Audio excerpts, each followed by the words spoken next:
Hello everyone, welcome to the new series of Drishti IAS. I am Ritu and today we are going to discuss very important topic which is Operation Bluestar. And the title of today's topic is Operation Bluestar, what led up to and what happened. So this topic is important from GS2 perspective. Before moving to the points of discussion, first of all we will discuss the previous day question.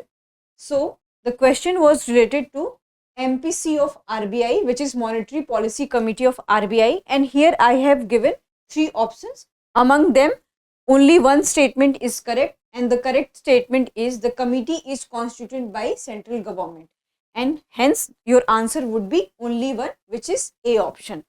Moving to the next slide, which is points of discussion. First of all, we will discuss the news, then what is Operation Bluestar, the history, the build-up, the operation and its process, the aftermath, practice question for prelims and mains. Moving to the news point. So this news has been taken from Indian Express, and what was the news? That the 39 years of Operation Bluestar has been passed, and what its impact for now, because the operation was initiated 39 years back, but its impact could be seen in nowadays also. So for this thing we are going to study in the whole lecture. Moving to the Operation Bluestar. So what is Operation Bluestar? So this operation was initiated by Indian Army, and when this operation was started, June 1984, and where it was started, Golden Temple in Amritsar. It is also called Harmandir Sahib in Punjab. And what was the purpose of this whole operation? So this whole operation was the intention of this operation was to flush out the militants who was led by Jarnail Singh Bhindranwale, and who was the leader of Damdami Taksal. So here we will discuss what is Damdami Taksal. So Damdami Taksal was a seminary or a school which was started by 10th Guru of Sikh, who is Guru Gobind Singh, and there is an interesting story behind this whole Damdami Taksal. When Guru Gobind Singh was residing in Anandpur Sahib, so there he found that one of the Sikh follower was reciting Guru Bani, but he was reciting Guru Bani with wrong pronunciation.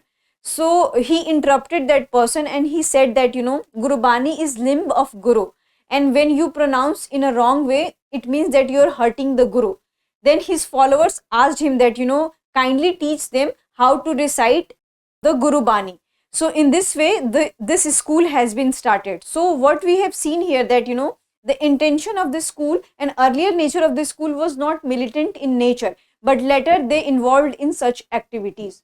So this is the brief history about Operation Bluestar, and there only with the help of this Damdami Taksal, the Khalistani movement have emerged. And what is this Khalistani movement? So this movement, in this movement, the people asked that, there should be a separate country for Khalistan in which the Sikh, follower of the Sikh will reside. So this is their demand. Moving to the next point. So what is the history of this whole Khalistani movement? So from where this idea has emerged? So this idea has emerged from the partition of India. And at that time, we all know that, India was divided into two countries, which is India and Pakistan. And later it also divided into Pakistan and Bangladesh. So this was the background for this whole Khalistani movement. And they have this feeling that, due to partition, there is a cultural and religious loss among them. And what is the cultural and religious loss? Because they have lost two cities, and the name of the cities was Lahore and Nankana Sahib. So Lahore was the cultural city for the Sikh, and Nankana Sahib was the religious city for the Sikh, and they lost all these two cities in the partition. So there is a cultural and religious loss for them. And the next is that the sentiment for separation of Sikh country. So from where this sentiment has emerged? So Khushwant Singh, who was a notable writer, in one of the essay who has written in Punjab Story, in that essay he has noted that, when there was partition happening in India, then Hindu got Hindustan, the Sikhs thoughts like that, the Hindu got Hindustan, the Muslim got Pakistan. but Sikh got nothing after independence. So from there, this sentiment has emerged that, there should be a separate country for Sikh as well. And, there's also discontent among various administrative issues like, division of river, division of water, and all these discontent led to the autonomy, that, there should be a demand of autonomy in whole Punjab region. And why they have asked for the autonomy? Because they thought that, their demands were not actually met, and what were they are expecting from this independent country, it is not met in a proper way. So due to rising demand for autonomy, the earlier Punjab was divided into two states, more than two states. The Hindu majority area went to Himachal Pradesh and Haryana, and in Haryana and Himachal Pradesh, most of the Hindi speaking people went, and in Punjab, the Sikh community and the Punjabi people settled there. So this was the basis of partition of Haryana, Punjab and Himachal Pradesh. But, this thing could not stop the rise of militancy and the rise of demand for the Khalistan thing. So this was the brief background about the Khalistani movement. Moving ahead, the build up. So in the whole scenario, in the 1970s, the Khalistani movement emerged, and there was a person emerged whose name was Jarnail Singh Bhindranwale. He was a firebrand preacher of, what you can say, he said that I am the authentic one who is preaching about the Sikh. Whatever the Sikhism is practiced nowadays, it is a very modern form, and they are not actual follower of the gurus, and they are not actually preaching the Sikh principles. So he said that I am the actual follower of the Sikh, and I am preaching what is Sikhism. And, this whole idea was very popular at that time in Punjab, and this was very famous among the youths. And what happened that, by 1980s, he has become very firebrand of this whole Sikhi principle, and his followers were becoming violent by 1980s, and he has himself become violent. But earlier, what is the history of Jarnail Singh? That, he was used by the Congress in order to retaliate the Akalis in the Punjab. But later, he has become violent against the whatever the present Congress government in the whole Punjab. And by 1982, he has joined a civil disobedience movement in Punjab, which is also known as Yudh Morcha, at that Dharam Yudh Morcha at that time. And this was the history of Jarnail Singh. And after that, there was so many violence led by this group. And in 1983, there was a huge violence, and this was the beginning of whole, what you can say, this has given the background to start the Operation Bluestar. So in 1983, what happened? DIG of Punjab, who is known as A.S. Atwal, was killed, and his body is left for the decay. So this was, what you can say, given a background that, the violence has begun in the Punjab, and there is a time to curtail all these violence. Moving ahead, what was the process of the operation? So as we have already studied that, the violence has been already started in Punjab. So the government of India and the Indian army has decided that there should be operation in order to curb all these militant activities in the Punjab. So what happened that, at this time, Golden Temple, which was also known as Harmandir Sahib, has become fortress for all the militants. And, by slowly or gradually, they have collected arms and ammunition in the Golden Temple. And this was a strategic defense from their side. And on June 1, what happened that, army has started mock firing in the whole temple. And why it has started mock firing on that date? In order to assess the training and the preparation of all the militants, that in which manner they are prepared. And after that, what happened on June 3, there was curfew in whole Punjab, and in which what happened that whole transport and communication of whole Punjab has been stopped, and there was a electricity cut, and strong media censorship was also there on June 3. And after that, on June 5th, army started its operation, and it started firing in the whole temple premises, and it also went to the Akal Takht also. The army tried to not demolish or not to harm the Akal Takht, but in the operation it also got harmed. And there was also retaliation from the militant side, and they had also retaliated very strongly. But what happened that due to strong retaliation, the army had called up the tanks, and after the calling of the tanks, the situation was in full control of the army. And after the tanks, the whole army has captured the whole parikrama path of what you can say the Golden Temple, and there they had shot many militants, and they proceeded to the Akal Takht, and in Akal Takht they have killed many more militants, and the army was fearing that maybe the main convict, or what you can say the main leader of the whole militant, maybe they have escaped or he has escaped, but he was also dead among all those firing. And after that the operation got stopped, and when their leader got shot in the operation, the other militants also surrendered, and they are mostly killed by the June 10.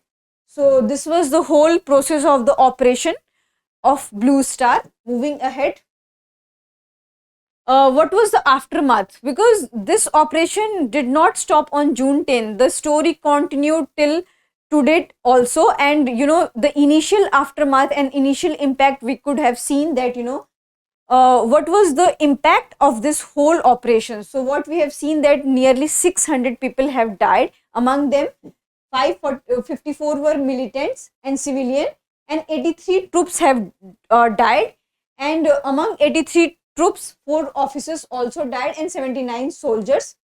And what happened that army was saying that at that time that we have already warned all the civilians that they should not gather around the Harmandir Sahib.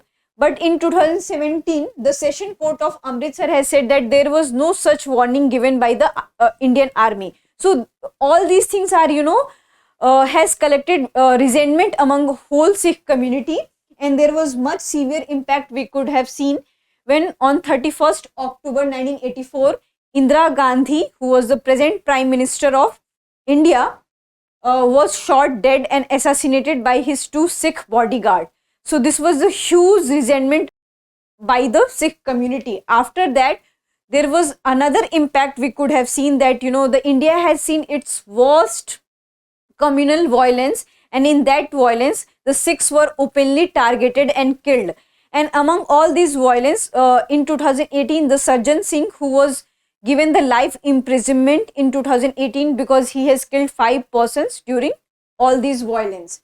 And crucially, what we have seen that this impact had not stopped till now also, and the Jarnail Singh was not a militant for many of the Sikh people. He was treated as a mythological figure, and many of the Sikh people are still impacted by them in a very negative manner. They also they still call for the separate country, they still call for the separate Khalistan. So these kind of things are still happening in Punjab, but government has reduced this demand, and this demand is not much in trend whatever it was in 1980s or 1990s. So nowadays this demand has reduced, but these kind of elements are still present in the society.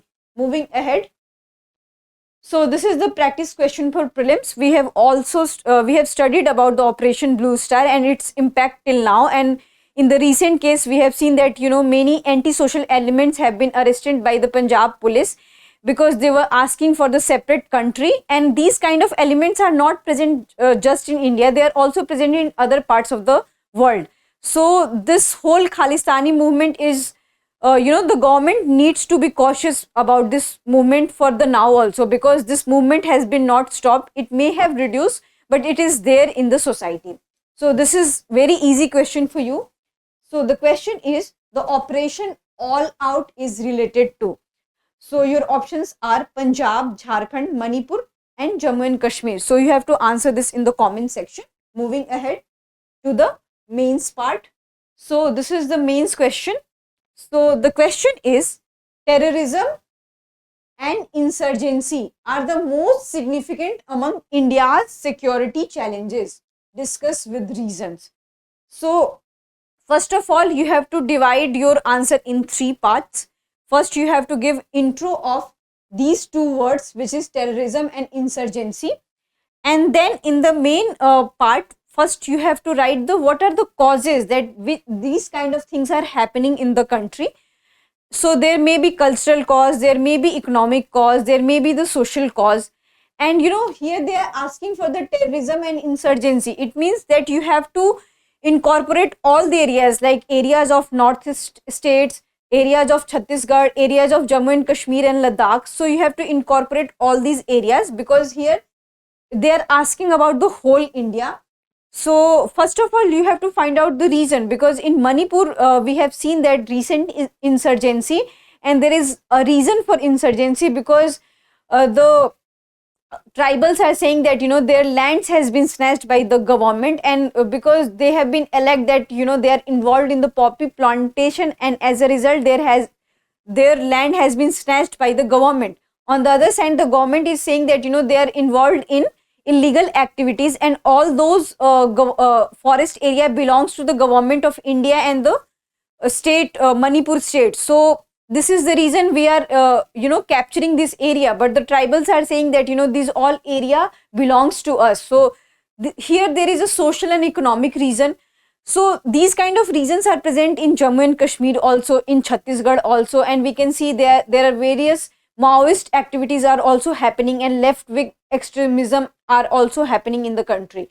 So you have to find out first what is the reason, and what is the impact they have, because many livelihoods losses we could have seen, many properties are damaged, and there is a emotional what you can say, mental and emotional damage of the people, because whatever the people they are present in involved in these kind of things, so maybe they having their emotional damage and emotional cause for the reason they are involving in such activities. So you have to show the impacts, that how the country is impacting in a negative way, and many youths who can contribute to this nation in a very positive manner or in a developmental activities, so they are involved in the terrorist activities.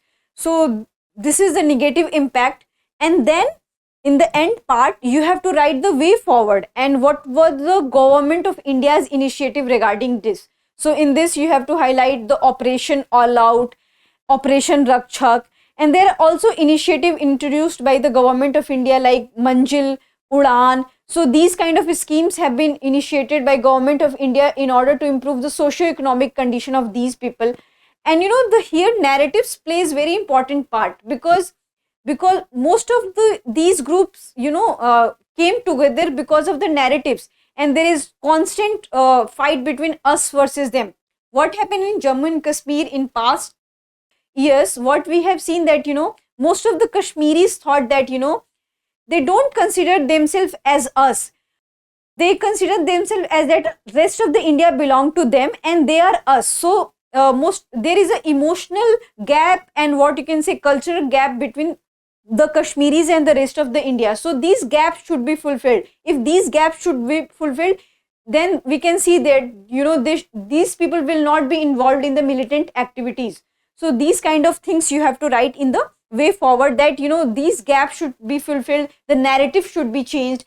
Suppose that there was abrogation of Article 370 into the Jammu and Kashmir and their statehood has been lost.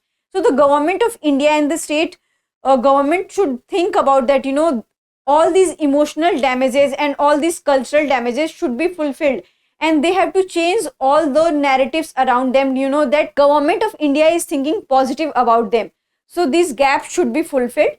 So this would be your conclusion, because your conclusion should be always in a positive manner and it should always show way that what way you are showing and in which manner these all problems could be solved. So I hope you like this lecture. If you have any problems related to this lecture or any queries you have, you can ask in the comment section.